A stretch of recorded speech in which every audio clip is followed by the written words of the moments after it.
Alors en fait, il n'y a pas une journée typique. Déjà, en plus, moi je suis enseignant-chercheur, donc il y a 36 journées typiques. Il va y avoir la journée d'enseignant. Alors souvent, c'est des journées qui sont alternées, hein.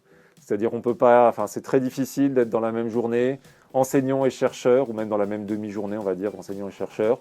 Alors quand on est enseignant, forcément, il faut préparer les cours, il faut consulter des livres, il faut discuter avec ses collègues, et préparer les documents. Il y a beaucoup d'aspects administratifs pour tout ce qui est la gestion autour des étudiants.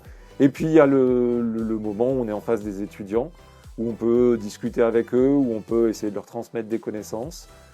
Moi, c'est un peu ma bulle quand je suis avec les étudiants et que je peux leur transmettre quelque chose. Donc ça, c'est la journée typique de l'enseignant. Et puis après, la soirée typique de l'enseignant, c'est corriger des copies et puis essayer de préparer les cours du lendemain.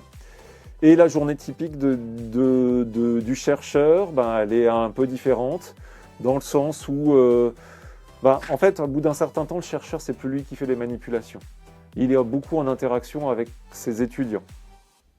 Et c'est là que justement la grosse partie du travail va être, c'est d'interagir avec l'étudiant, de discuter beaucoup avec lui, de discuter ses résultats, de lui proposer de faire des nouvelles manipulations, de le former. Parce que justement, quand un étudiant arrive, il ne connaît pas grand-chose. Donc on va le former aux différentes manipulations, on va lui expliquer un certain nombre de techniques. Et puis il y a aussi donc ça va prendre pas mal de temps, mais c'est pour moi le côté le plus intéressant du travail. Après, il va y avoir aussi le fait qu'on est dans un laboratoire qui a beaucoup d'appareillage.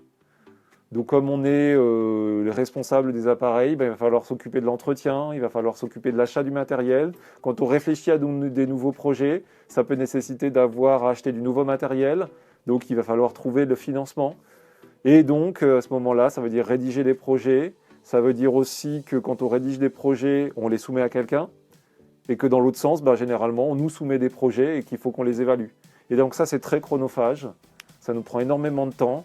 Il faut qu'on évalue et qu'on donne notre avis sur les projets que déposent les autres pour savoir si ça vaut le coup de leur donner de l'argent.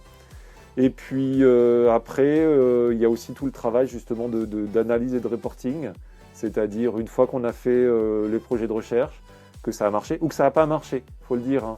La recherche aussi, c'est pas mal d'expériences qui ne marchent pas. Et puis souvent, on apprend plus des expériences qui ne marchent pas que des expériences qui marchent. Mais à un moment, il faut quand même qu'on justifie de ce qu'on a fait. Donc, d'un point de vue scientifique, qu'on écrive des articles. Et d'un point de vue administratif, qu'on écrive des rapports sur comment est-ce qu'on a bien dépensé l'argent qu'on nous a donné, comment est-ce qu'on a fait avancer les projets qu'on avait proposés, qu'on a rempli les missions qu'on se proposait de remplir. Alors des fois c'est un peu difficile parce que les missions, on envisage 3 ans avant quels vont être les résultats qu'on devrait avoir 3 ans après, et puis comme c'est de la recherche, des fois c'est pas les mêmes résultats. Mais bon, il y a quand même ce travail de reporting à faire. Et donc ça nous prend aussi pas mal de temps. Et entre-temps, on est dans un univers où on discute beaucoup avec les autres. Donc on a beaucoup de travail sur d'échanges par mail, on répond beaucoup à des mails. Et puis, je vous ai dit qu'il y avait la mise à jour des connaissances.